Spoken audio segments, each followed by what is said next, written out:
você, que eu desejo boa noite.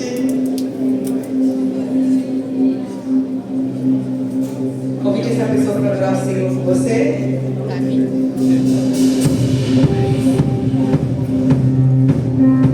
Vamos adorar com palmas? Eu sou grato por tudo o que tenho. O tesouro maior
você, que bom que você está aqui.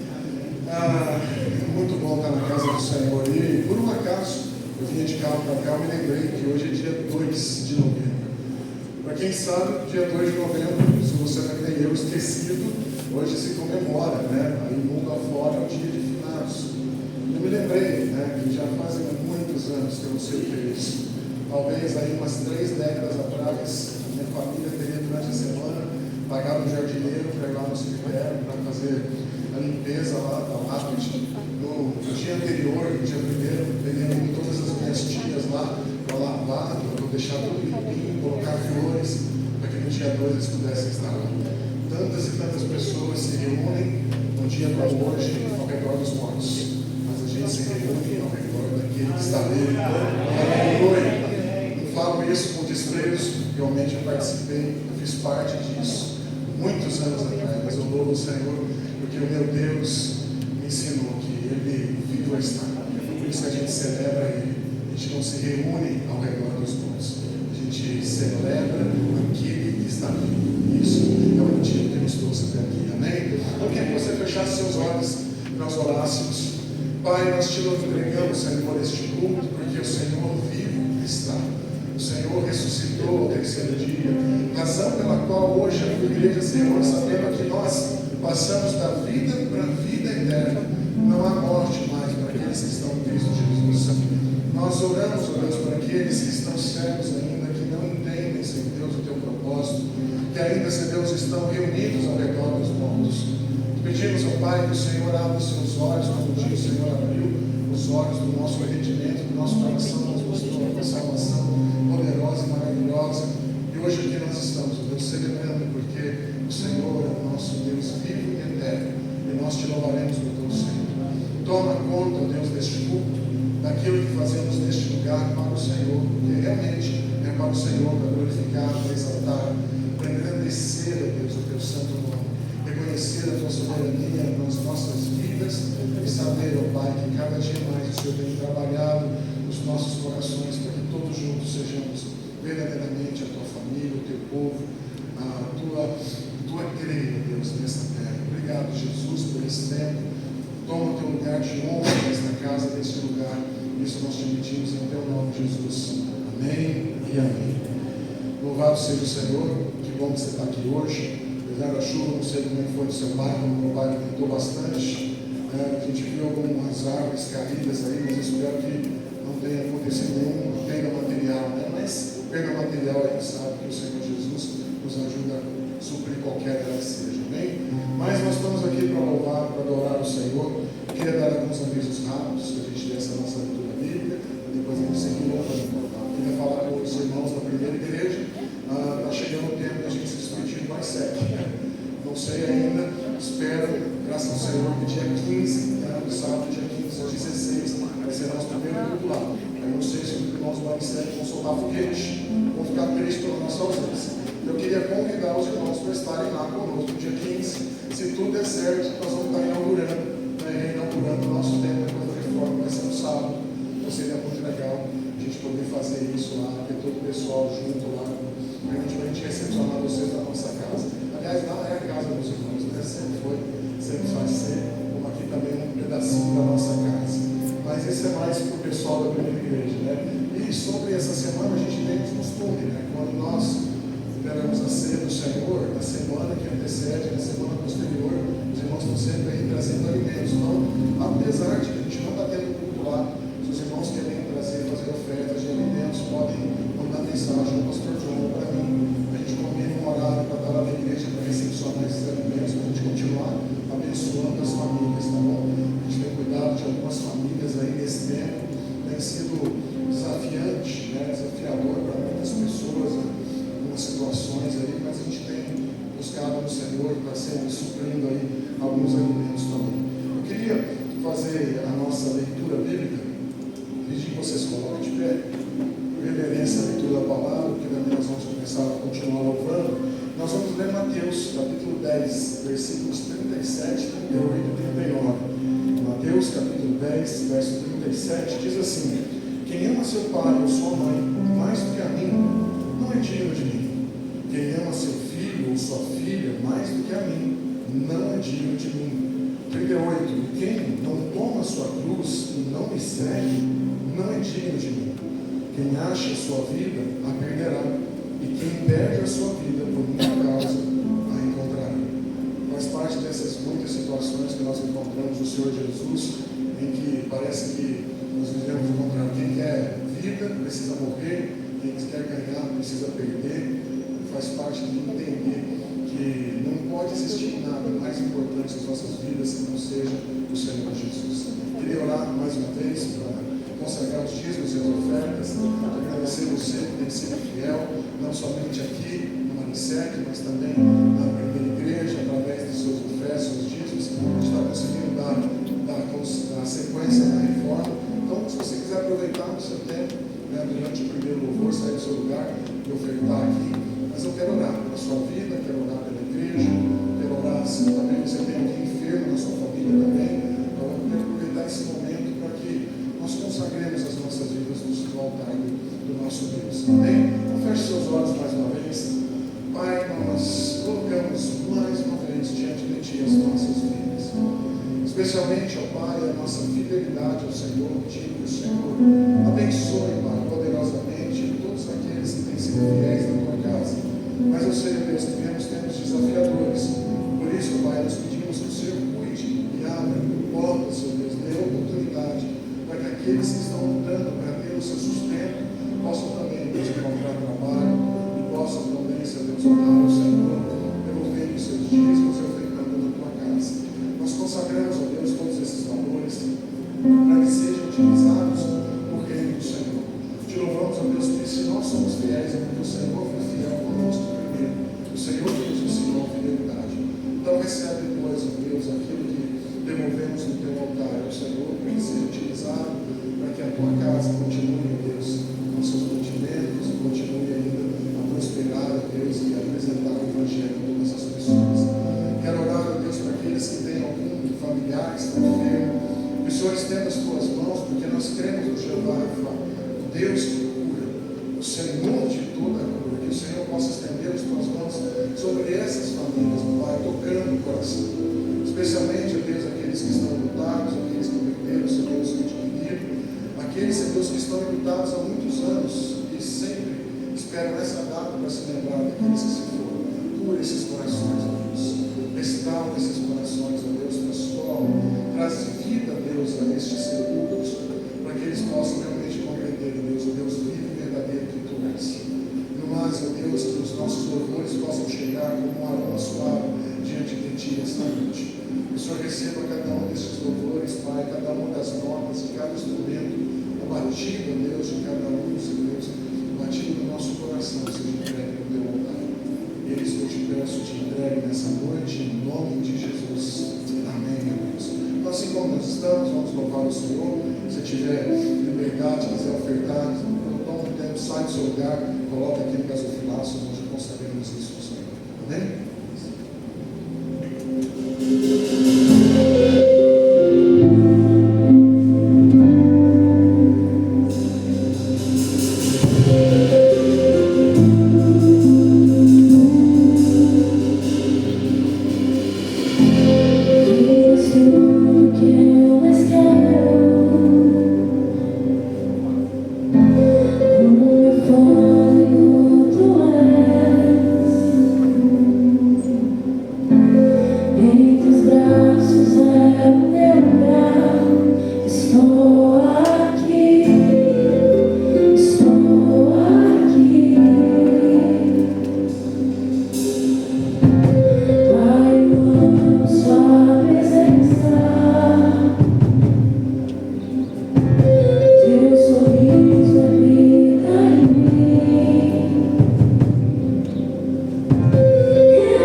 Confio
Você pode erguer as suas mãos e declarar perdido. Perdido sou, não há pra onde ir sem o Senhor. Perdido, e nós nada somos, nem pai eu nada sou. Eu nada sou sem ti.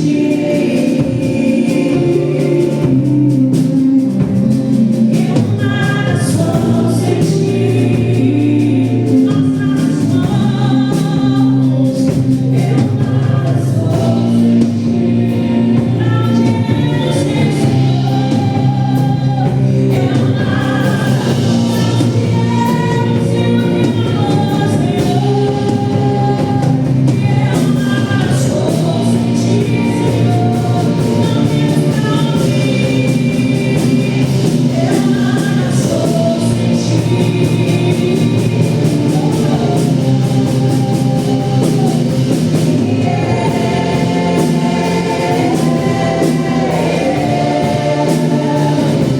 Eu nada sou sem ti,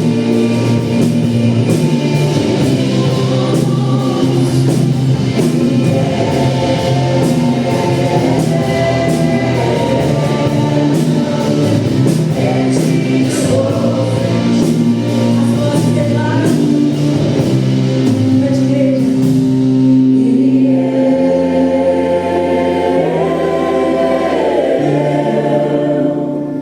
Eu nada sou sem ti.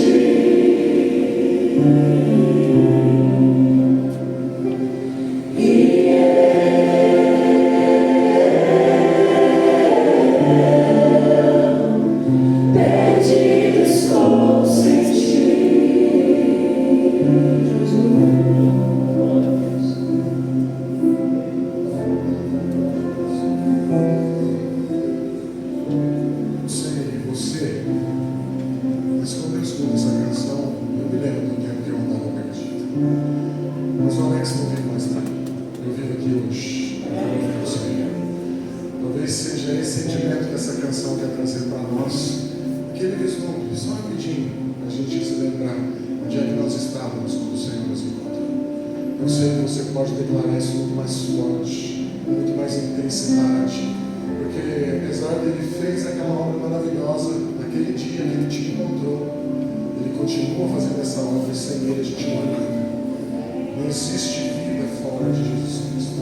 E se realmente a gente resolver andasse um pouquinho só por nossa conta, acho que a gente não estaria aqui para poder cantar essa canção. Então vamos declarar isso de novo, só as vozes. Perdido nós estamos sem ele. Sem ele nós nada somos.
Pode se sentar, eu quero chamar as crianças, vamos combinar aqui, vou chamar chamar as crianças para estar aqui nesse espacinho, nesse pedacinho aqui, para evitar qualquer acidente.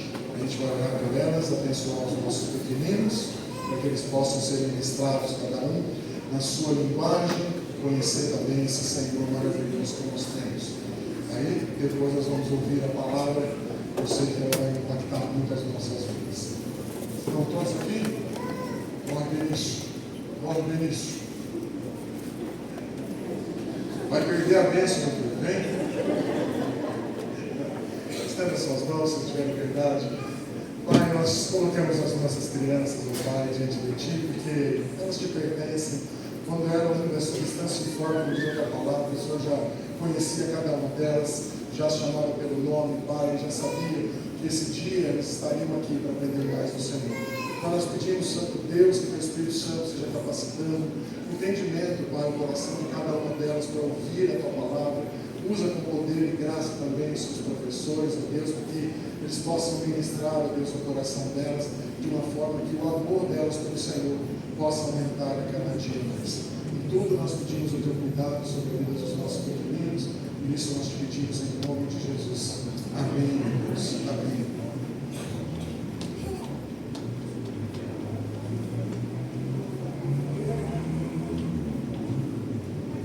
Amém? Esse microfone é bom. Eu estava, comecei a mensagem domingo passado falando o que seria esse fim de semana. Sexta-feira, dia 31, foi Halloween, dia das bruxas. Ontem foi dia de Todos os Santos, porque nós estamos no Brasil. Apesar de ser um estado laico, a gente segue muito o calendário da Igreja Católica, e hoje é dia de finados, feriado em domingo, o pessoal brinca que não conta, mas o nome antigo de finados era Dia de Todos os Fiéis Defuntos. Então foi bom que eles mudaram para finados, Você imagina? Eu estou no feriado do dia de todos os fiéis defuntos. É ruim, Eu creio que a ideia dessas duas datas, na verdade, está falando de pessoas, santos, no pensamento da Igreja Católica, são crentes, são pessoas que professam Jesus, mas elas seguiram Jesus de uma intimidade, que alguma coisa eles fizeram para marcar realmente o testemunho deles. Marcou. Mas um dia de finados não é só de qualquer morto, com todo respeito, qualquer defunto. São dos fiéis. E eu comecei a pensar nisso. Por quê? Porque 2 dias, dos santos faz sentido, porque ele, dentro da teologia católica, a nossa visão de santo é outra, no sentido que todos nós somos santos porque nós fomos trazidos para dentro da família de Deus, lavados pelo sangue de Jesus, somos salvos e tudo mais. Mas por que fiéis defuntos? E eu cheguei à conclusão que na verdade são 2 dias dentro dessa teologia para dizer: nós valorizamos testemunhos. E domingo passado eu usei Apocalipse 12:11, porque ali era a narrativa da vitória sobre o dragão, sobre que é o diabo, sobre toda. Na verdade é uma narrativa da morte, da cruz, do Calvário, e que Jesus vai voltar. É muito figurativa a linguagem ali, mas está dizendo que o dragão vai ser vencido. E um dos que vai participar disso não é só o exército de Deus, no sentido dos anjos e tudo mais, e a questão de Jesus na cruz, isso é o que selou, mas Deus, Ele sempre quer envolver eu e você. Ele sempre quer nos envolver no processo. A salvação é um negócio muito pessoal, porque para você ser salvo, requer que você tome as suas decisões. Eu tenho um tio que era meio historiador amador, e ele chegou a, eu creio que foram 18 das nossas gerações para trás, 16 ou 18, todas essas 16 ou 18, todo mundo é crente. Então eu posso dizer que eu sou crente de longa data, e já tivemos pastores metodistas da congregacional, da batista, da presbiteriana, no meio da família aí. Mas, e eu sendo filho de missionários, mas um dia eu tive que ter o meu encontro pessoal com Jesus. E um dia você teve que ter o seu encontro pessoal com Jesus, e talvez você é o primeiro da família a se converter, de 16, 18 gerações sem conversões. Mas você chegou, e glória a Deus por isso. E Deus, Ele sempre nos convida a participar. E o que me chama a atenção é que a vitória foi justamente em cima do sangue do Cordeiro, que é uma coisa que eu disse, é uma coisa constante, é uma coisa imutável, para também cooperou os testemunhos dos crentes ali. Ou se é hoje, é os nossos testemunhos. Aí eu pensei, poxa, esses testemunhos já não são tão constantes de repente e podem ser mutáveis. Pode ser nota 10 agora, e você pode passar uma fase da sua vida que é nota 2, aí depois você volta para a nota 7, e assim você oscila. Mas eu sempre pensei, por que Deus fez isso? Porque eu cheguei à conclusão que Deus confia muito no que Ele faz. Então, quando Ele chega lá, Paulo em Romanos 8,16, que Ele chega e diz que o próprio Espírito, o Espírito Santo, vai testemunhar o meu Espírito que eu sou filho de Deus, e o seu Espírito que você é filho de Deus. E é interessante que o testemunha aí, ou testemunhar, que algumas traduções, ou testificar, que algumas traduções do português usam, na verdade a palavra no original é afirmar mutuamente um para o outro que algo aconteceu entre os dois. O Espírito Santo está tomando tempo para chegar para mim e para você, e para me ajudar a entender mutuamente uma ação a partir dele, para dizer, eu estou fazendo um negócio assim tremendo sobre a sua vida, eu estou fazendo um negócio poderoso sobre a sua vida, trazendo salvação para você, trazendo um lavar pelo sangue de Jesus, da vitória do sangue de Jesus na cruz e a sua ressurreição. E eu estou começando um processo de uma nova vida em você, ainda estou colocando o meu Espírito Santo dentro de você. Coisa tremenda. Então, cheguei à conclusão, pensando um pouco, que Deus colocando, apostando, vamos pôr entre aspas, no meu testemunho, na verdade Ele não está apostando. Ele está muito ciente do que Ele faz. Ele está muito ciente do que Ele quer e onde Ele quer chegar na minha vida e na sua. E eu acho que uma das grandes dificuldades que nós temos como crentes, talvez, é entender que o testemunho é como a ceia aqui. Porque a ceia, ela representa doação.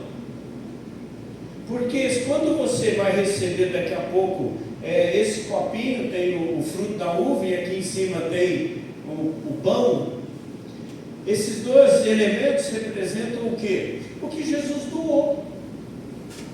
Ele doou do seu corpo e derramou do seu sangue. Ele deu isso. Então, no processo, Deus começa a trabalhar na minha vida, na sua e na vida da igreja, que realmente Deus nos salva. Ele faz um negócio tão tremendo, e Ele faz Ele conserta as nossas vidas, Ele bota a gente, né, a gente chega de repente num perrengue e Ele levanta a gente, e aí, saúde, financeiramente, o que seja, Ele coloca a gente para cima, mas para quê? Aí eu volto, né? Acho que eu vou concordar com a teologia católica para dizer, há modelos de pessoas que sabem que a doação pode chegar até o nível de dar a sua própria vida. Mas se você está fazendo isso em nome de Jesus, por causa de Jesus e por causa da sua fé em Jesus, então Deus vai abençoar isso. É tremendo isso, é forte isso. É contra a teologia dos princesos e princesas de Jesus, que sempre só vão ter toda a grana que precisa e quer aí, e você só vai receber bênção. Deus abençoa a gente, Deus até abençoa até demais, mas nem sempre tudo está cheirando bem, nem sempre tudo está redondinho. Nós passamos por vales de sombra de morte, conforme diz o salmista do Salmo 23. Mas a gente pode sair do outro lado e chegar lá na mesa, na frente dos inimigos. Mas é Deus que nos pôs na mesa e é Deus que nos pôs na frente dos inimigos. Honrando, não nós, honrando o nome dele. E eu fiquei trabalhando essa semana isso no meu coração. Qual é o poder de um testemunho? Bom, através dos séculos é nítido que o testemunho é o que propagou a pregação do Evangelho pelos 4 cantos dessa terra. Porque quando nós chegamos em Atos, qual que é uma das primeiras coisas que acontece em Atos? Estevão é morto. E quando Estevão é morto, o que é colocado para nós em Atos é muito interessante, porque Estevão não morre de qualquer jeito. Estevão está lá, prestes a ser apedrejado, e a gente não tem noção de um apedrejamento judaico, porque primeiro eles não usam pedrinha. Quem aqui já, como criança, já brigou dando pedrada nos outros? Eu confesso meus pecados, eu já usei pau, já usei um monte de coisa. Graças a Deus, pastor Bob, o Angeli morreu sem saber disso. Mas eu confesso meus pecados, eu fiz isso, eu briguei. Eu apanhei, mas eu bati muito também. Não tenho orgulho disso, mas tive uma fase da minha vida. Não hora para mim, quer encarar, não vou encarar, vou partir. Uma fase meio ignorante. Só que Estevão não está nessa linha. Você vê que Estevão, ele está sabedor do fato que ele vai morrer. E ele está muito ciente de que ele vai morrer.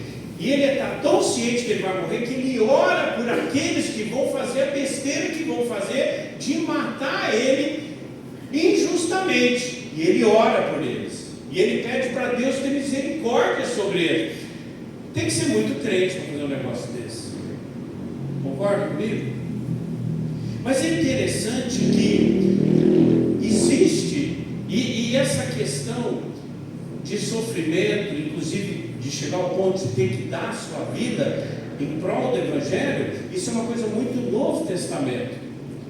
Existem poucos relatos do Velho Testamento. Um deles, que não está na Bíblia, a gente tem que recorrer à tradição judaica, mas a tradição judaica diz que Isaías, porque Manassés não gostava do Isaías ao ponto que ele mandou serrar Isaías ao meio. Não está lá no livro de Isaías. Você tem que depender da história da tradição judaica, mas é tido como um fato certo.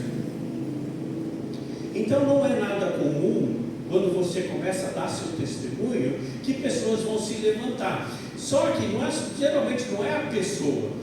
é do espiritual atrás daquela pessoa que está se levantando para causar algo, que foi o caso de Estevão e assim por diante. Mas é interessante, eu comecei a pesquisar, a relembrar algumas coisas. A igreja, ela foi perseguida por Nero, de 64 a 68, e depois ela foi perseguida muito fortemente, de novo, por Domiciano, entre 95 e 96 da nossa época. Sabe aqueles filmes que você vê, os gladiadores, e está lá em Roma, no Coliseu, e aí eles botam um monte de crente lá? Aconteceu tudo isso. Mas é interessante quando você vai ver os próprios discípulos de Jesus. Eu vou te dar uma lista aqui, eu não quero, só para você entender. Olha o que aconteceu com esses, só especificamente esse. Pedro foi crucificado de cabeça para baixo em Roma, e ele pediu para ser crucificado de cabeça para baixo porque ele não se sentia digno de ser crucificado de pé como Jesus foi crucificado. Então ele vira de ponta cabeça. André foi preso a uma cruz e dali pregou aos seus perseguidores até morrer na cruz.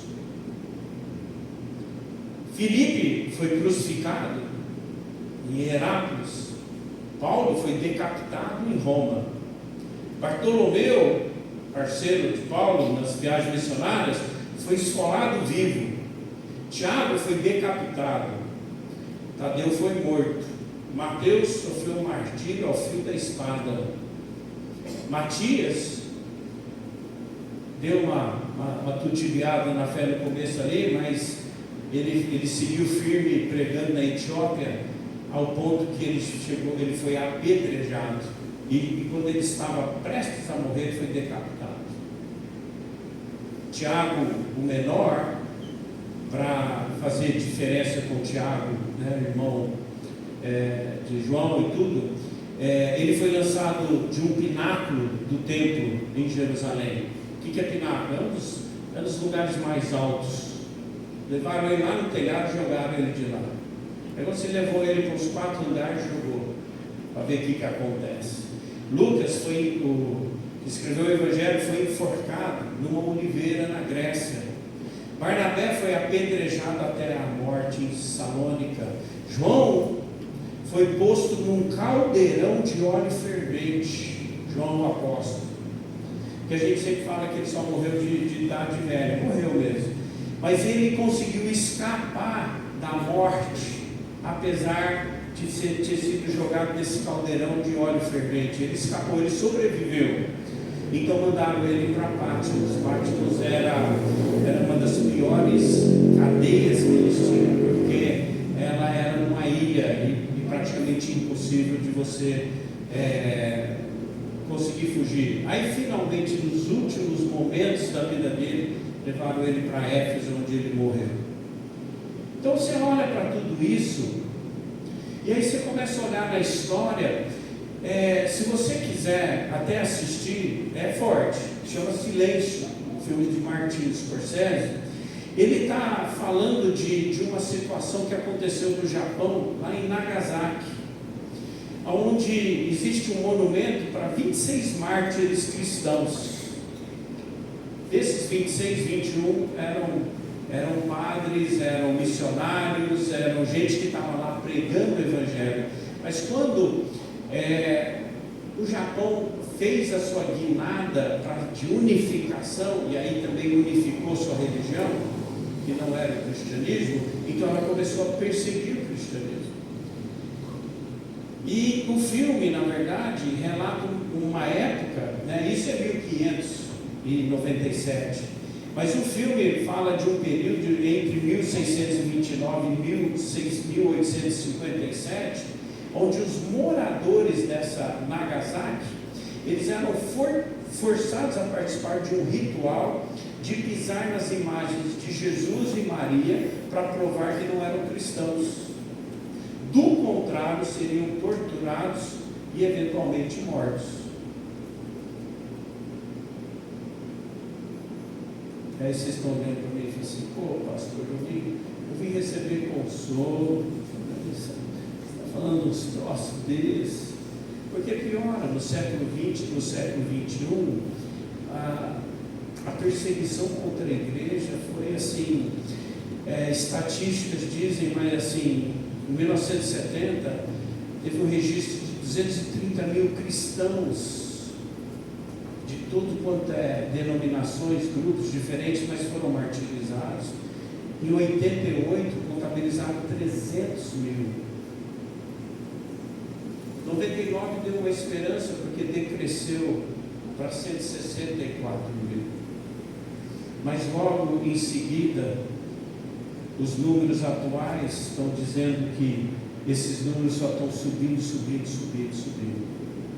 Por quê? Bom, Jesus já tinha avisado os seus, quem escreveu a Bíblia, Paulo, por exemplo, entendeu isso, porque Paulo fala em Filipenses 1:29, pois a vocês foi dado o privilégio de não apenas crer em Cristo, mas também de sofrer por Ele. Ele fala para Timóteo, em 2 Timóteo 3:12, ele fala, de fato, todos os que desejam viver piedosamente em Cristo Jesus serão perseguidos. Até aqui está tudo assim, pô, pastor, né? Que negócio pesado. Mas o mesmo Jesus que falou que tudo isso seria um fato, não é possível, seria um fato, é o mesmo Jesus que encerra o capítulo 16 de João dizendo, eu disse essas coisas para que em mim vocês tenham paz. Nesse mundo vocês terão aflições. E olha o nível de aflições, porque Jesus, quando ele falou aflições, ele está levando em consideração esse nível de aflições, mas ele diz, contudo, tem de ânimo. Por quê? Porque eu venci o mundo. Posso ouvir um amém?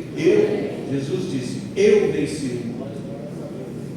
Porque isso é uma ação do mundo contra, é o que eu falei das eleições próximas agora, vai ser puro luz contra trevas. Vão ter nomenclaturas políticas, sim, mas é luz contra trevas.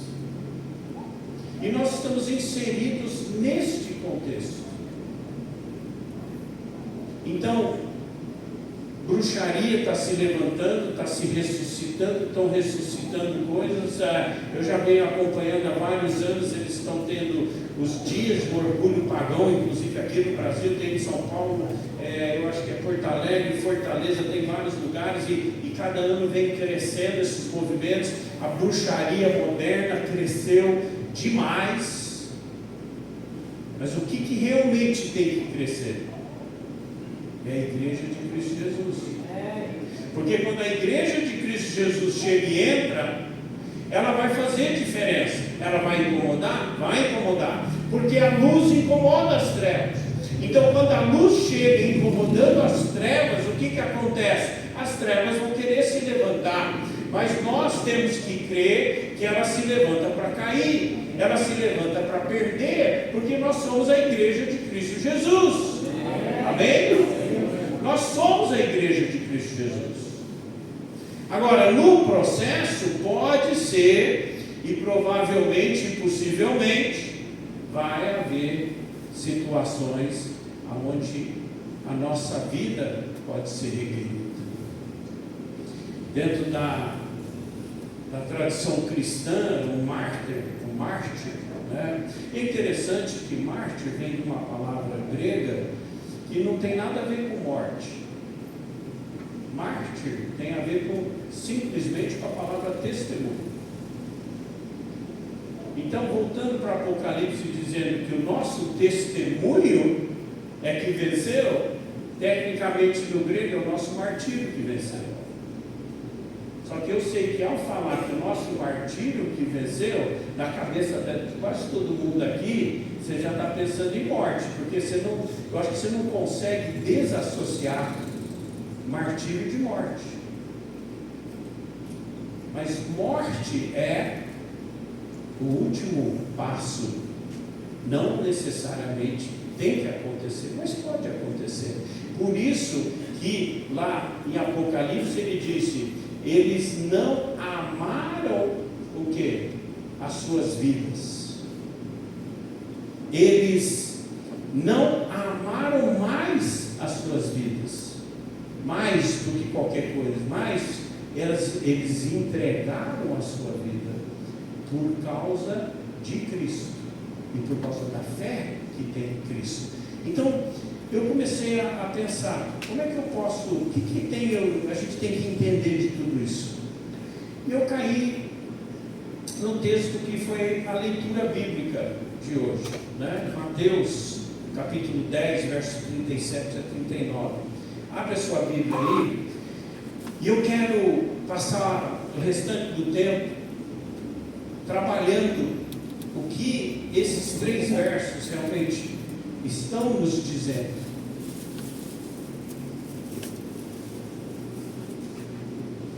E você vê como que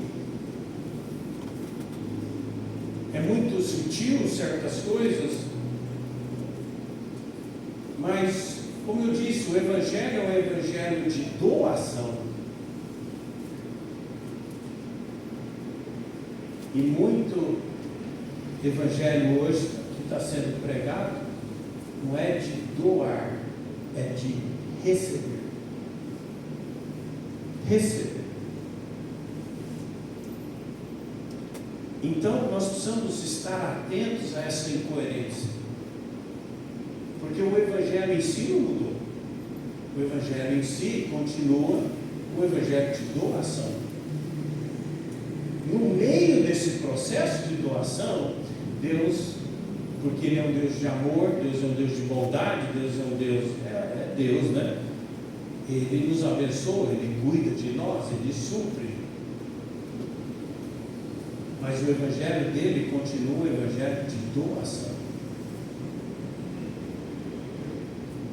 E aqui, Jesus está dizendo muito claro, ele chega no verso 37 e ele fala assim: quem ama seu pai ou sua mãe mais do que a mim, não é digno de mim. Quem ama seu filho ou sua filha mais do que a mim, não é digno de mim. Então, primeiro, no verso 37, aqui Jesus está tratando o quê? Ele está tratando a questão de quem você ama de verdade. Está vendo? Até para celebrar.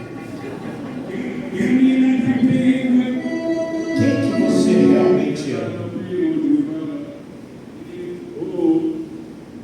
Se eu perguntar aqui, quem ama Jesus? Todo mundo vai levantar a mão.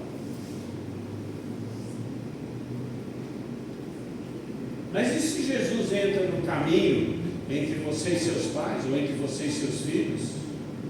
Quem, no final das contas, você vai amar mais?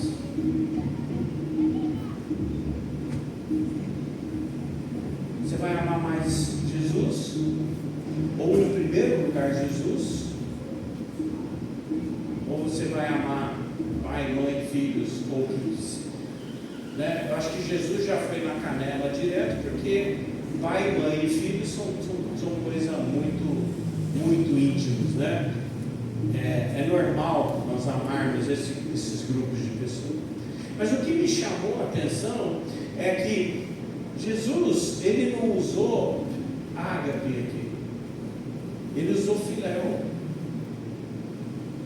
Para você, se você não sabe, tem pelo menos 3 palavras gregas que seria traduzido amor em português. Tem o amor ágape, tem o amor filéu e tem o amor eros. Bom, o eros já deu para sacar aqui que é, porque a gente tem a palavra erótica, tudo bem. Filéu é tido no popular como o amor da amizade. E o ágape é o amor divino, a maioria vai definir assim. Interessante ele usar filéu, por quê? Porque filéu, ela exige química. Como assim? Você não vai amar alguém que não deu liga. Concorda comigo ou não? Alguém aqui ama alguém que não deu liga?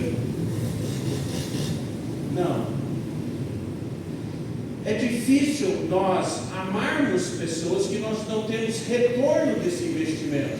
Qual é o investimento? Amar. Isso é filéu. Filéu não deixa de ser um amor, toma lá da cá. E aí você vai pesando o quanto você está tomando e o quanto você está. Toma lá da cá. O quanto da cá você está tendo que investir. Alguém aqui já teve uma amizade que só você dava, doava e ele só recebia? Alguém já teve amizades assim? Eu já tive. Tive no seminário, um amigo meu. Só eu doava, só eu sacrificava, e só ele recebia. Cheguei a um ponto que eu cansei. Mas por que será que ele está falando justamente nesse amor? Porque o que é o ágape? O ágape, ele é o amor divino. Por quê? Porque na verdade, por definição, o amor ágape é sacrificial. Amor ágape é o amor de doação. E o melhor versículo para dizer, para definir o amor ágape de Jesus ou de Deus por nós, é João 3,16, porque Deus amou ao mundo de tal maneira que Ele deu o seu Filho único. O seu amor ágape o levou a doar, a dar seu Filho, para morrer no meu lugar e no seu. Amor ágape é basicamente eu amo e ponto final. Não tem entretanto, todavia, porém. Filéu tem um monte de entretanto, todavia, porém, né? Sabe como é que é, né? E sei, vamos ver, e blá, blá, blá, blá. Mas Jesus está dizendo: se você é filéu, seu pai, sua mãe, seus filhos, mais do que você filéu a mim, bom, a princípio, quando eu cheguei nessa conclusão, eu rejeitei, falei, não, eu não posso filéu Jesus. Mas Deus começou a me mostrar muito claro que eu não tenho como já pular para o ágape de uma vez. Na minha capacidade humana, eu tenho capacidade para amor filéu. O amor ágape é algo que Deus vai começar a fazer dentro de mim, dentro de um processo na minha vida, para que o meu amor realmente vai perdendo essa questão de tomar lá da cá, de exigências, não, eu amo mais e tal, e é realmente para chegar no momento que eu posso dizer para Deus, porque o alvo aqui é Deus, o alvo não são o pai, mãe e os filhos, o alvo é Deus. Para eu poder honestamente olhar para Deus na minha caminhada com Jesus e poder dizer: Deus, eu te amo, ágape. Eu amo o Senhor. Ponto final. Porque se eu chego nesse nível de amor, presta bem atenção no que eu vou falar. Se eu chego nesse nível de amor, a minha vida não é mais o meu bem mais precioso. Quem é o meu bem mais precioso? O meu Senhor.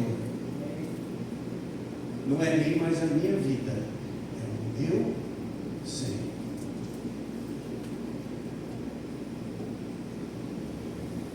Por isso que Jesus está dizendo: não filéu a mim. Filéu, papai, mamãe, filhinhos, né? Já estou nos netinhos, filéu à vontade. E se conseguir trazer para dentro disso um pouco de ágape, glória a Deus. Mas Deus, você tem que sair do filéu e você tem que passar para o ágape. Esse é realmente, eu estou entendendo mais e mais, que esse vai ser realmente a medida de quanto realmente eu entendi quem é para ser Deus na minha vida. Por isso que aí então até martírio acaba não sendo tão problema. Por quê? Porque eu não tenho nada de valor, de mais valoroso que Deus, nem a minha vida é mais valorosa que Deus, se eu chegar lá, Deus, paga. Faz sentido o que eu estou falando? Amém? Amém. Também que o pastor Eduardo vai pregar domingo que vem, né? Vocês estão olhando assim, se ele for pregar mais um domingo, eu não venho. Segundo, olha o verso 38. Porque ele não para aí, ele fala assim: e quem não toma a sua cruz e não me segue, não é digno de mim.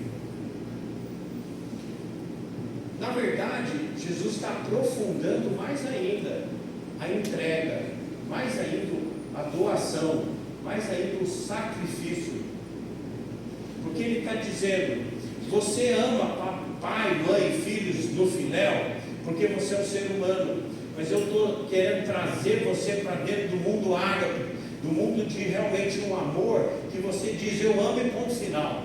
E se você conseguir produzir, reproduzir isso depois com pai, mãe, esposa, filhos, netos, o que seja, a família, glória a Deus, ótimo, melhora a família, a relação. Mas ele também acrescentou a isso que você tem que tomar a sua cruz. Eu não tinha parado para pensar, mas eu fui forçado a entender que essas são as nuances modernas da interpretação da palavra de Deus. Não tem outra forma de tomar a sua cruz, a não ser você concluir que pode chegar ao ponto de morrer, de martírio. Por quê? Porque se você vai pegar um instrumento de morte, qual é o problema? Quando a gente vai ensinar a criança a lidar com facas,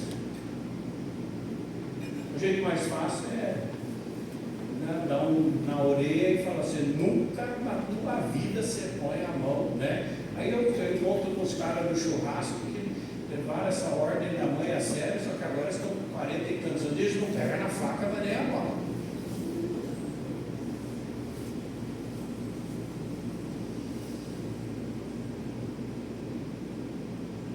Mas se você for ensinar, por exemplo, a lidar com uma faca, o que você tem que fazer?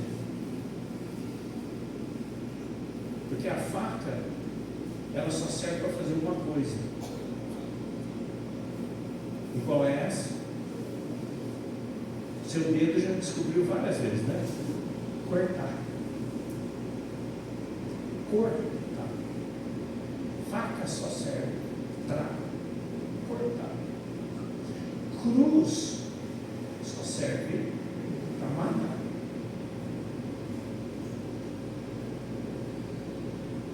Aí eu já vi os irmãozinhos, né? Já pegando os pingentes, pondo para dentro. Né? Eu não estou condenando isso, não é isso. Mas a cruz, essa de madeira, ela foi desenhada para ser um instrumento de tortura e, consequentemente, morte. Então Jesus está falando nesse contexto, é que nós não temos crucificação.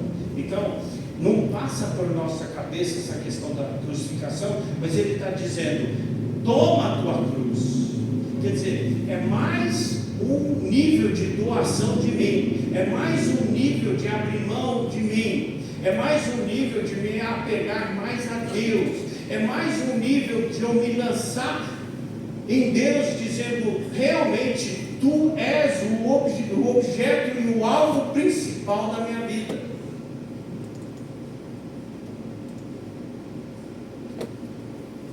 Aí ele lança um paradoxo no verso 39, porque ele fala: quem acha a sua vida perderá, e quem perde a sua vida por minha causa a encontrará. Como assim? Ele está dizendo realmente: ó, você quer ganhar? Você vai perder. Você quer perder? Aí você vai ganhar. Paradoxo é isso, não faz sentido. Como? Se eu vou perder, eu vou ganhar. está introduzindo um princípio espiritual. Ele também está introduzindo um princípio aqui que não é natural nem temporal, é espiritual e eterno. Ele está dizendo para mim e para você que os tesouros verdadeiros, eles não estão nessa terra, eles estão nos céus. Então Jesus está certo quando ele diz: não acumule tesouros para vós aqui nessa terra, mas acumula o que? Paulo endossa isso também. Não acumula o que? Tesouros na terra, mas você vai acumular alguma coisa, acumula tesouros eternos. Ah, então eu não posso ter nada, eu não posso ter dinheiro. Não é isso. Por quê? Porque atrelado a isso está o quê? Aonde está o teu tesouro, está o teu, não entendi, coração. E aonde está o teu coração, ali está o quê? O teu tesouro. Você vê que Jesus está sendo bem coerente nos 3 versos. Primeiro ele chega e fala assim: você ama papai, mamãe, sua esposa, seus filhos, você tem que amar, e ama bem amado, mas não ama mais. Não ame mais do que a mim. Não ame mais do que a mim. Jesus, né? Não ame mais. Você tem que tomar sua cruz. E eu acho que a ideia de tomar a cruz é dizer, em algum dado momento, se eu precisar, inclusive, dar minha vida, eu dou por ti, Jesus. Por ti, Jesus.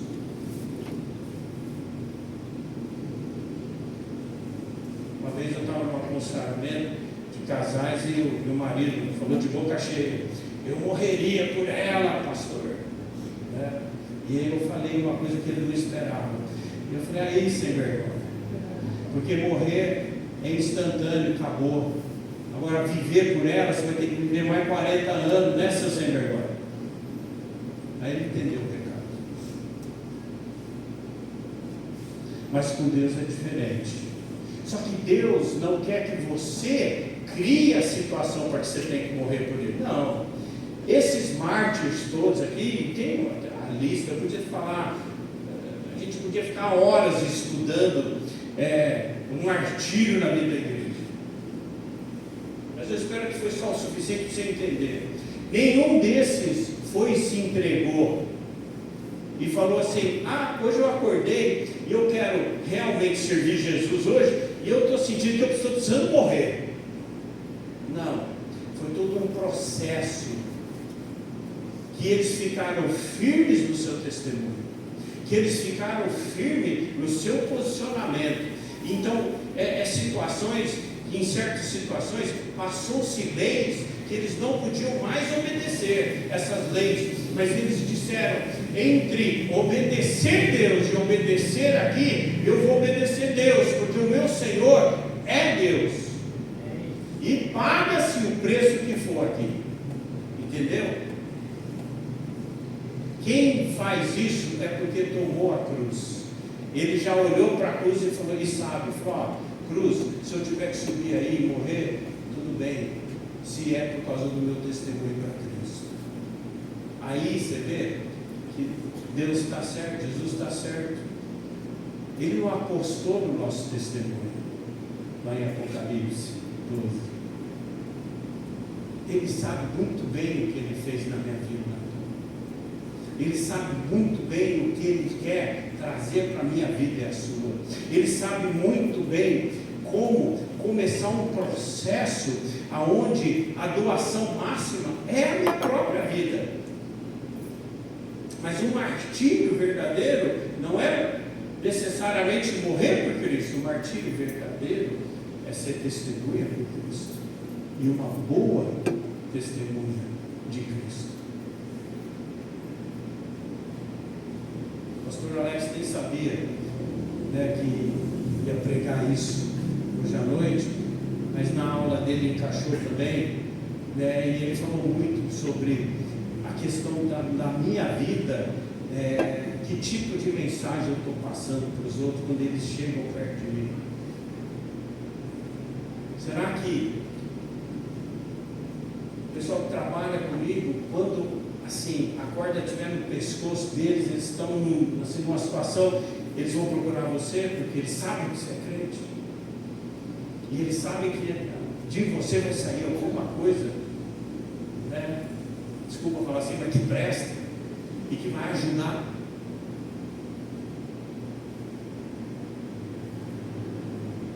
Infelizmente, anos e anos atrás, eu tive uma situação onde falaram para mim, só, se esse fulano aqui, lá na empresa, se o pessoal da igreja é igual a ele, então eu vou ser qualquer coisa, mas crente eu não vou ser. Eu só, graças a Deus, só ouvi isso uma vez. Que testemunho é esse? Então, Deus está dizendo, aí ele encerra todo esse pensamento rápido, dizendo, você quer perder, você ganhar, você vai perder. Mas você quer ganhar, quer dizer, você quer perder, você vai ganhar. Se você quiser ganhar, você vai perder. Porque o ganhar aqui tem a ver tudo comigo. O perder aqui é priorizar Deus. Eu posso até estar perdendo algumas coisas aqui na terra, mas eu vou ganhar, e não é só na eternidade, porque Deus é tão bom que Ele também cuida e abençoa aqui.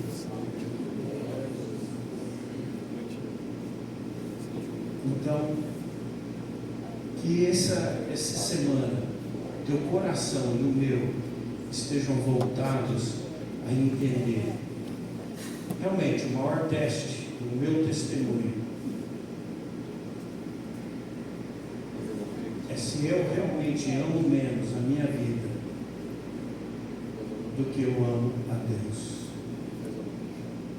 Essa é uma mensagem que tem que ser repetida de tantos em tantos tempos. Por quê? Porque tem muita coisa que entra no meio para competir.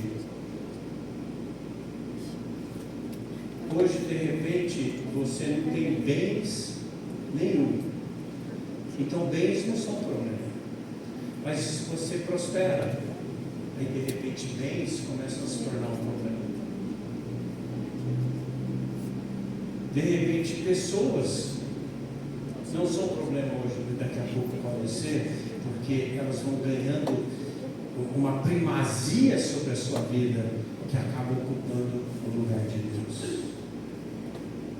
Quase é certeza, nesses mártires, ninguém é perfeito. Mas se existe uma coisa que eles entenderam e praticaram, foi justamente Mateus 10, 37 a 39. Eles amaram mais Deus, eles tomaram a sua cruz, e eles decidiram perder nessa terra para poder ganhar em Deus. E isso é o nosso desafio, meus irmãos. Esse é o meu e o seu desafio. Tem muitas coisas importantes e prioridades? Tem. Mas nada pode sobrepor Deus. Curva a sua cabeça, feche seus olhos.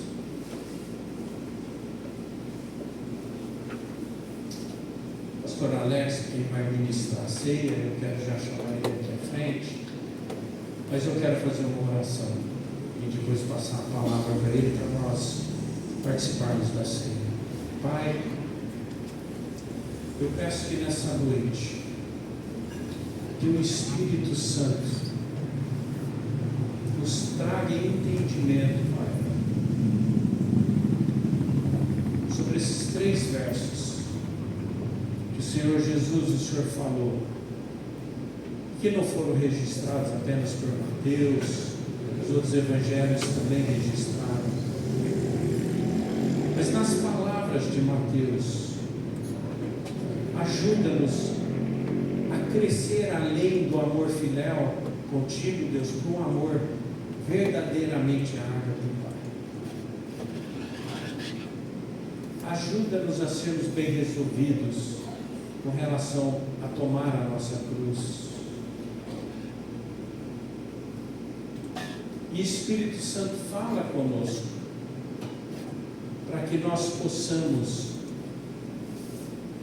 o que for necessário perder aqui, então que percamos, para que nós possamos ganhar. Que isso entre em nossos corações e nos faça entender. Através dos séculos, muitas e muitas pessoas colocaram isso em prática. Muitos foram fiéis a Ti. E há muitos hoje fiéis a Ti. E que nós aqui sejamos parte desses fiéis a Ti.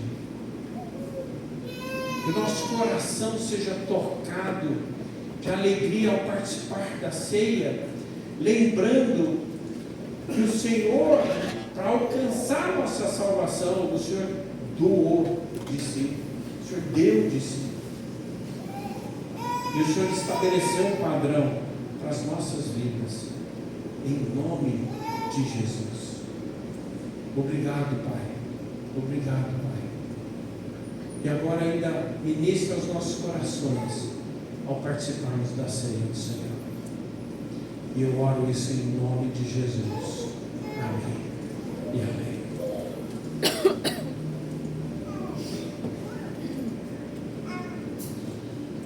Eu queria ler algumas palavras de Paulo nos ensinando mais sobre a ceia do Senhor, lá em 1 Coríntios, no capítulo 11, né?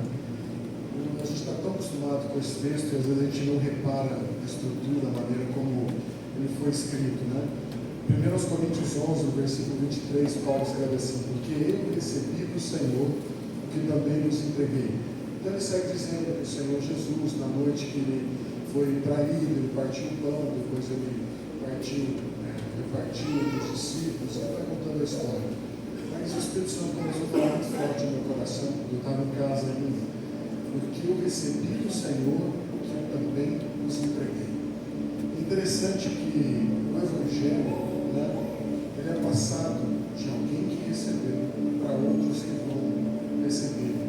Alguém entrega aquilo que será entregue por outras pessoas. Então, ao longo dos séculos, desde quando a gente conhece o cristianismo, o testemunho é o que tem sido mais importante dentro da igreja do Senhor. Mas por isso a palavra do pastor John seja tão pertinente para nós nessa noite. Porque isso é a ceia do Senhor. Nós entregamos aquilo que nós recebemos. Alguém nos ensinou, alguém que aprendeu, que também foi ensinado por outra pessoa que ensinou. Se a gente fosse puxando isso, gerações incontáveis, até aquela noite que o Senhor Jesus, reunido com seus 12 ali, ele toma os elementos, o pão principalmente, o cálice, com o grupo da videira, daquele dois elementos tão simples, ele faz uma das melhores, mais profundas analogias sobre de fato quem ele é. Na simplicidade daqueles elementos, ele ensina algo que gerações mais tarde, nós aqui reunidos, tomamos esse tempo para meditar nas mesmas coisas. Porque o próprio apóstolo Paulo, escrevendo as palavras, Jesus disse: esse é meu corpo, depois ele disse: esse é o meu sangue, mas as duas vezes ele repete: fazer isso em memória de mim. E a ceia do Senhor é isso, é nos lembrar daquilo que nos foi ensinado. Porque Paulo recebeu e agora ele está entregando. Outros receberam de Paulo, entregaram a outros que receberam e entregaram geração após geração. Hoje é o dia que nós estamos recebendo todo esse conhecimento que veio. E aí eu queria perguntar para o seu coração: a quem você tem entregado isso? A quem você tem convidado para participar da ceia, da mesa do Senhor? A responsabilidade sempre da propagação do Evangelho recai sobre os ombros da igreja. Nós somos aqueles que foram chamados pelo Senhor, que receberam dele a maior de todas as dádivas, de todos os presentes, a vida eterna por meio do sangue dele derramado. Mas a nossa tarefa, o nosso papel, também entregar aquilo que nós recebemos. Eu creio que a ceia, parte do propósito dela, sim, não nos esquecemos daquilo que Jesus fez. E na noite que ele foi traído, tomando o pão e tendo partido o pão, ele disse: esse é meu corpo partido por vocês. Depois de haver ceado, ele toma o cálice e diz: esse é meu sangue, o sangue da nova aliança, que hoje é compartilhado entre toda a igreja do Senhor. O sangue que nos purifica, o sangue que nos salva, o sangue que nos lava, o sangue que nos retira. Nós temos recebido isso. Talvez o desafio maior seja realmente entregar isso a outras pessoas. Porque a gente sempre acha que isso é tarefa de alguém. Alguém precisa evangelizar, os missionários, os pastores, os obreiros, os diáconos. Não, isso é tarefa das mais simples possíveis. Quando Paulo começa dizendo: eu recebi do Senhor aquilo que eu estou entregando, hoje nós recebemos uma parte desse memorial maravilhoso e eterno que é a ceia do Senhor. Mas o meu desafio, eu reitero, para cada um de nós nessa noite, é sair daqui com isso e estar disposto a entregar para outras pessoas. Nós falamos das bênçãos que a gente recebe, nós contamos os milagres, nós falamos das dificuldades. Mas são tão poucos os que falam: nossa, ontem nós estávamos na igreja, nós celebramos o corpo e o sangue de Jesus. Nós celebramos a ceia do Senhor. E foi um dos melhores momentos de todo o culto, porque naquele momento eu pude me sentir mais próximo do Senhor, porque eu entendi o sacrifício dele na cruz. Então, te desafio, irmãos, quando você celebrar a ceia, não somente a celebrar, porque é que nós celebramos a ceia, mas que nós possamos levar esse entendimento e entregar isso também a outras pessoas. Deixa lá os irmãos diáconos que estão escalados para distribuir os elementos da ceia. Quem pode participar da ceia? Todo aquele que já confessou o Senhor Jesus Cristo, aquele que já foi lavado e remido pelo sangue do Cordeiro. São todos aqueles que entregaram sua vida para Jesus, que creem nele, são todos convidados a participarem da ceia do Senhor. Então, se você é um desses que já entregou sua vida para Jesus, que você realmente entende o sacrifício dele naquela cruz, naquele calvário, então você se coloca de pé, facilitado, os irmãos diáconos. Se você quiser ficar no seu banco, sentado, não se preocupe com isso, ninguém vai te julgar por isso. Mas eu te digo, todos nós somos convidados à ceia do Senhor. Então não deixe que circunstâncias, pecados, ou coisas da vida te afastem do momento mais precioso da igreja do Senhor, que é poder celebrar o corpo e o sangue de Cristo. A comunhão que nós temos por causa daquilo que ele fez na salvação que se completou na cruz do Calvário. Enquanto os irmãos estiverem distribuindo, nós vamos estar louvando o Senhor. Aí você pega aí os elementos, vai em cima aí, tem uma bolachinha, tem um pão, aí nós vamos esperar uns pelos outros, como diz a palavra. Isso é a palavra, coração te sigo, o mistério da glória, Cristo em ti se revelou, ó como ele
tendo dado graças, o partiu e disse: este é o meu corpo que é dado por vós. Fazei isso em memória de mim. Então você pegue aí, nós vamos dar graças porque nós reconhecemos, entendemos o significado disso que nós fazemos. E o Senhor Jesus deixou que o corpo dele fosse açoitado por cada um de nós. E da mesma forma como ele é o pão vivo que desceu do céu, todos nós que estamos nele fazemos parte desse mesmo pão. Com esse símbolo, com esse sinal, ele mostrou para nós que nós pertencemos agora a ele. Nós fazemos parte do mesmo corpo. Nós celebramos a comunhão que nós temos em Cristo Jesus. Pai, nós te agradecemos, ó Deus, por este pão e tudo aquilo que ele representa. O teu corpo, ó Deus, que sofreu por nós. Mas o teu corpo, ó Pai, dividido em toda parte deste mundo. Todos os teus filhos, ó Deus, em cada lugar. E da mesma forma, ó Deus, celebra nesse momento, se lembrando do teu sacrifício na cruz. E nós nos juntamos, ó Deus, a este corpo, para realmente nos glorificar o teu santo nome pela obra que o Senhor fez naquela cruz. E nós te louvaremos eternamente, Pai, porque agora nós fazemos parte da família, do corpo de Cristo espalhado nessa terra. E nós não nos esqueceremos. Nós não nos esqueceremos do teu sacrifício em nome de Jesus. Amém, amigos. Em nome do Senhor, participemos todos.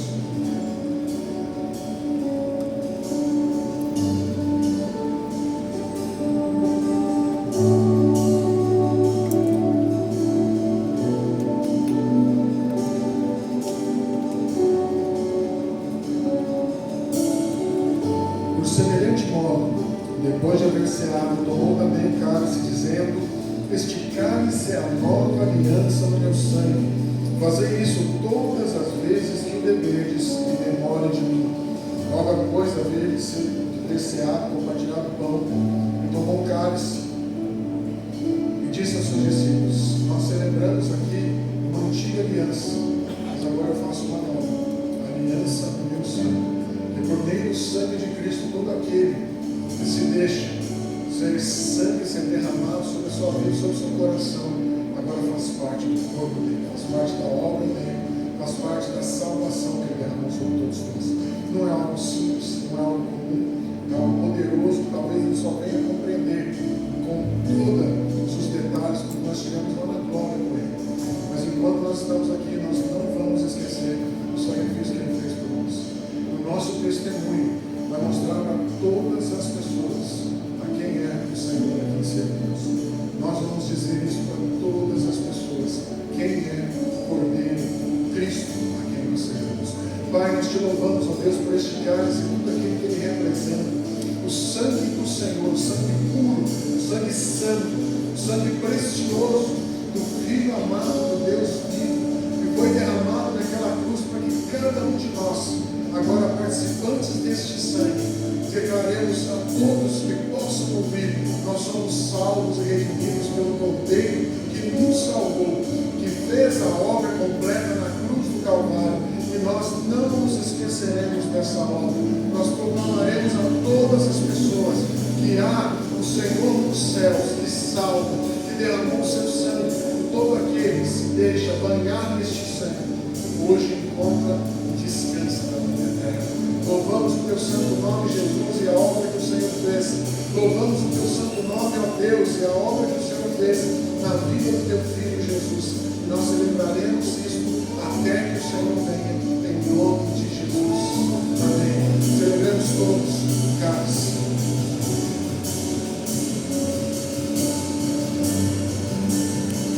Porque todas as vezes que comemos esse pão e bebemos este cálice, nós anunciamos a morte do Senhor até que ele venha. Aquilo que nós recebemos, aquilo que vamos entregarmos. Vamos louvar e vamos exaltar o Senhor por isso. Thank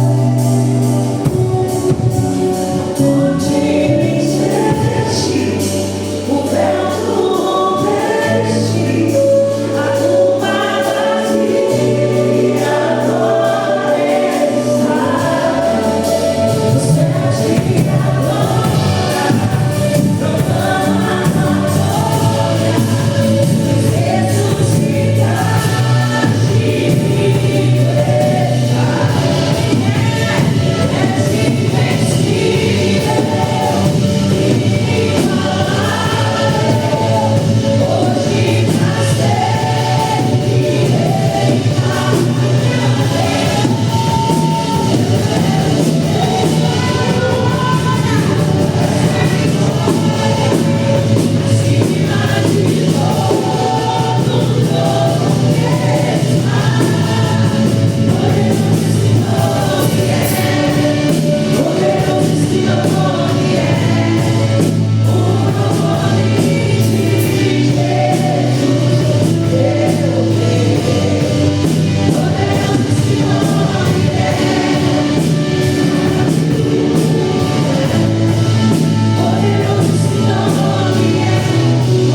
bem recebido aqui. É um prazer demais estar nesse lugar.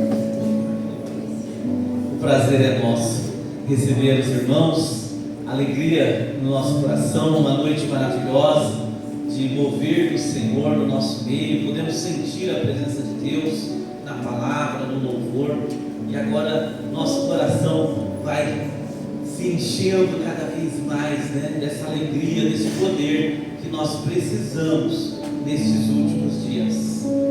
Como disse o pastor John, as coisas estão se apertando, mas o poder de Deus está sendo derramado também.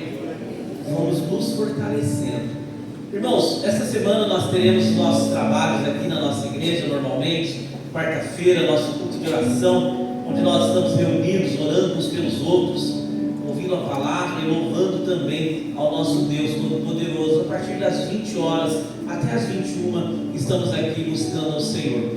As nossas irmãs se reúnem na quinta-feira, Projeto Dorcas, trabalhando serviços manuais para as irmãs do bairro, e elas vêm aqui, ouvem uma palavra, aprendem alguma coisa diferente, mas o intuito é buscar as pessoas, apresentar Jesus e ganhar almas para o Senhor. Nós continuamos com o nosso estudo bíblico na sexta-feira. Na última sexta nós não estivemos aqui, estivemos lá na Praça Catedral pregando a palavra ali, foi uma bênção.